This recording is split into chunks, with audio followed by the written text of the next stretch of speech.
জলপাই চুলায় জাল করার ঝামেলা ছাড়াই জলপাইয়ের এই ঝুরি আচারটা খুব সহজে বানিয়ে ফেলা যায়, আর এটা বছর জুড়ে ফ্রিজ ছাড়াই ভালো থাকে। খিচুড়ির স্বাদ এই আচারটা কয়েক গুণ বাড়িয়ে ফেলে, ভাত ডালের সাথে খেতেও অসম্ভব মজাদার। আশা করছি আজকের ভিডিওটা সবার কাছে অনেক ভালো লাগবে। ভিডিও ভালো লাগলে লাইক, কমেন্ট, শেয়ারের পাশাপাশি পেজটা ফলো দিয়ে দেবে। এই আচারটা বানাতে আমার কাছে এত ভালো লাগে, আমার মনে হয় যেন এটা বারবার বানাই। বানানো এত সহজ, খুব ঝটপট বানানো হয়ে যায়। তো আজকেও একদম ঝটপট খুব সহজে বানিয়ে ফেলেছি। আজকে আমি হাফ কেজি জলপাই দিয়ে আচারটা বানাচ্ছি। হাফ কেজি জলপাই দিয়েও কিন্তু অনেকটা আচার হয়েছে, যেহেতু এটা জাল করে কমানোর ঝামেলা নাই।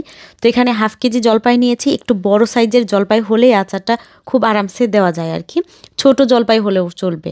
তো এটা একটা গ্রেটার দিয়ে চিকন চিকন করে গ্রেট করে নিচ্ছি। কেউ মন চাইলে বটি দিয়ে চিকন করে ভাজির মতো কেটেও নিতে পারেন। তো গ্রেট করা হয়ে গেছে আমার হাফ কেজি জলপাই।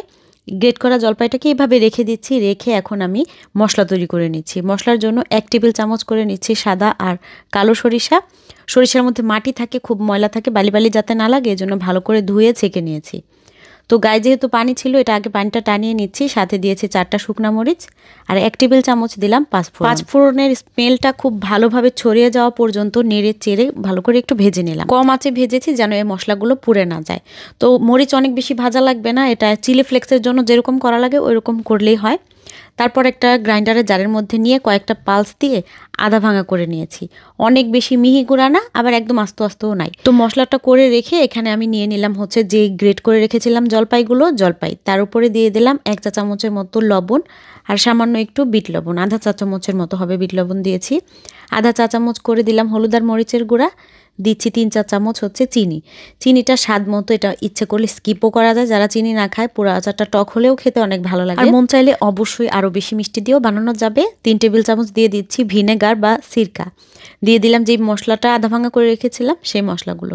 সব কিছু হাত দিয়ে একটু চটকে, হালকা চটকে, একদম চটকাচ্ছি না, জাস্ট হাতের সাহায্যে একটু মেখে নিচ্ছি। মাখানোর পর কালারটা দেখে মনে হলো আরও একটু হলুদ দিলে কালারটা সুন্দর লাগবে, এর জন্য আরও আধা চা চামচের মতো হলুদ দিয়ে মেখে রেখে দিলাম।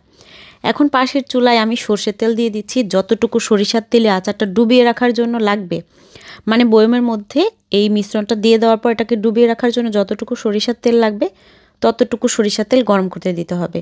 তো চুলার আঁচ কমিয়ে রেখে আমি ওইদিকে আরামসে সরিষার তেলটা গরম করছি, আর এদিকে বয়ামের মধ্যে ভরে নিচ্ছি। আসলে বয়াম পরিষ্কার করে কিন্তু এই আচার বানানোর কাজগুলো শুরু করতে হয়, কারণ ভেজা বয়ামে কখনোই আচার রাখতে হয় না, তাহলে আচারে ফাঙ্গাস পড়ে যায়। তো তেলটা মোটামুটি ভালো গরম হয়ে যাওয়ার পর শেষের দিকে আমি এর মধ্যে দিয়ে দিলাম কয়েকটা আস্ত শুকনা মরিচ, একটা এলাচ, একটুখানি দারচিনি আর কয়েকটা লবঙ্গ। তেলটা অলরেডি অনেক গরম, মশলাগুলোকে কিন্তু আরো বেশি সময় রাখলে পুড়ে যাবে। এগুলো দিয়ে জাস্ট কয়েক সেকেন্ড পরে আমি তেলটাকে আচারের বয়মের উপরে সরাসরি ঢেলে দিই। বয়মের মধ্যে আমি যখন আচারের মিশ্রণটাকে ঢালছিলাম, ওটা কিন্তু আমি কোনোভাবেই চেপে চেপে ঢালি নাই, একদম আলতো হাতে এক এক করে চামচ দিয়ে রেখেছি, একদম হালকাভাবে, যাতে ভেতরে একদম কনজাস্টেড না হয়ে যায়, ফাঁকা ফাঁকা থাকে, তাহলে কিন্তু তেলটা সব জায়গায় পৌঁছাবে আর এই আচারটা নষ্ট হবে। আর উপরের দিকেও যখন তেলটা থাকবে আর নিচে থাকবে হচ্ছে আচারের লেয়ার, উপরের দিক থেকেও কখনোই ফাঙ্গাস পড়বে না। এই আচারটাকে এখন কিছুদিন পর পর একটু ঘুরিয়ে ঘুরিয়ে রোদে দিতে হবে। প্রথম কয়েকদিন একটু টানা দিতে হবে, তারপরে বেশ কয়েকদিন পর পর দিলেও সমস্যা নেই। এটা ফ্রিজে রাখতে হবে না, বাইরেই অনেক ভালো থাকে। এই আচারটা খিচুড়ির সাথে খেতে জাস্ট অসাম। রসুন দিতে চাইলে মশলা মাখানোর সময় আদা রসুন পেস্ট বা আস্ত রসুনও অ্যাড করা। আশা করছি সহজে রেসিপিটা সবার কাছে ভালো লেগেছে। আজকে বিদায় নিচ্ছি, দেখা হবে ইনশাআল্লাহ পরবর্তী ভিডিওতে। আসসালামু আলাইকুম।